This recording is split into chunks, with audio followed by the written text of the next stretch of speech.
मित्रों, पश्चिम बंगाल का चुनाव जो जो आगे बढ़ता गया, त्यों-त्यों तृणमूल कांग्रेस का जन समर्थन और मनोबल नीचे गिरता गया और जैसे ही हिंसा मुक्त और शांतिपूर्ण चुनाव और मतदान संपन्न हो गया तो तृणमूल कांग्रेस के मन की अशांति और बेचैनी बहुत बढ़ गई और जैसे ही एग्जिट पोल के रुझान सामने आए तो ऐसा लगने लगा कि उनका संतुलन भी पूरी तरीके से खोने लगा और देश के इतिहास में पहली बार ऐसा हो रहा है जब किसी ऐसे राज्य में जहां पर कि चुनावी हिंसा एक सामान्य और सहज बात हो गई थी, 2018 के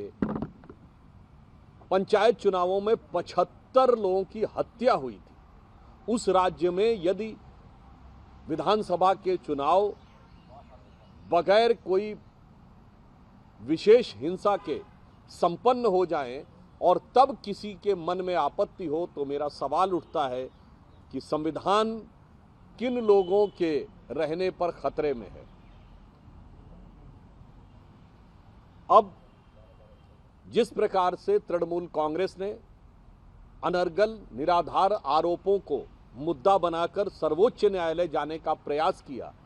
ये भी उनकी चिर परिचित छटपटाहट और बौखलाहट का ही एक प्रमाण है। विगत 10-12 वर्षों में भिन्न भिन्न न्यायालय के स्तरों पर लगभग 80 बार से अधिक टीएमसी कोर्ट जा चुकी है और हर बार उसे मुंह की खानी पड़ी। सर्वोच्च न्यायालय ने भी आज स्पष्ट रूप से संवैधानिक दृष्टि से किसी चुनावी प्रक्रिया में हस्तक्षेप करने से की तृणमूल कांग्रेस की याचिका खारिज कर दी। उल्लेखनीय बात यह है कि श्री रामलला विराजमान के खिलाफ बाबरी मस्जिद एक्शन कमेटी का केस लड़ने वाले तमाम आतंकवादियों के प्रति सहानुभूति रखने वाले और तृणमूल कांग्रेस के प्रति राजनीतिक रूप से अभिभूत रहने वाले श्री कपिल सिब्बल जी की याचिका आज पूरी तरीके से खारिज कर दी गई। अब उनके मन में जो प्रश्न उठता था कि उनको अमुक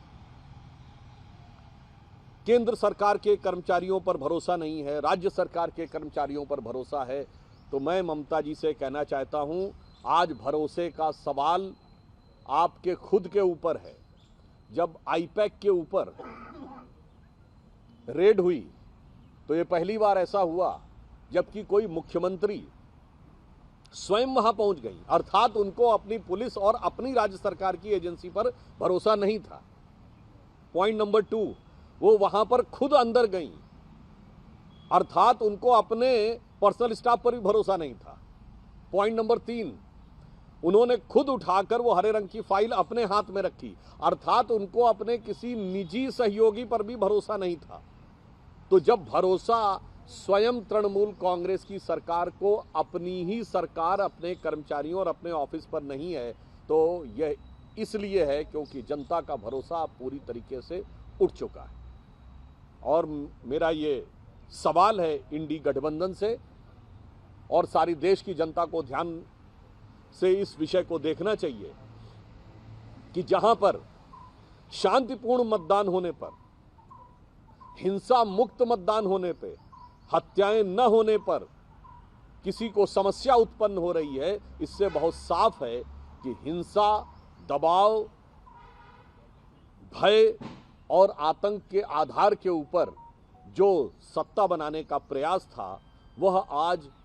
पूरी तरीके से भरभराता जा रहा है और संवैधानिक उपकरणों का इस प्रकार से दुरुपयोग करना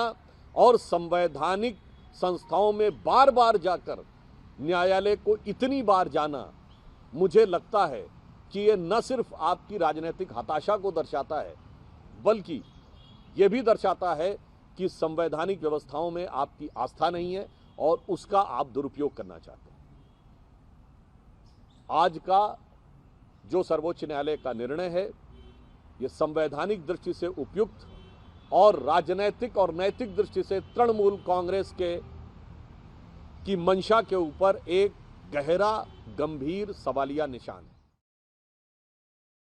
राजनीति हो या क्रिकेट, देश विदेश की ब्रेकिंग हो या आपके मोहल्ले की बड़ी खबर, सब मिलेगा एक ही ऐप में, सबसे तेज और भरोसेमंद। अभी डाउनलोड करें दैनिक भास्कर डिजिटल।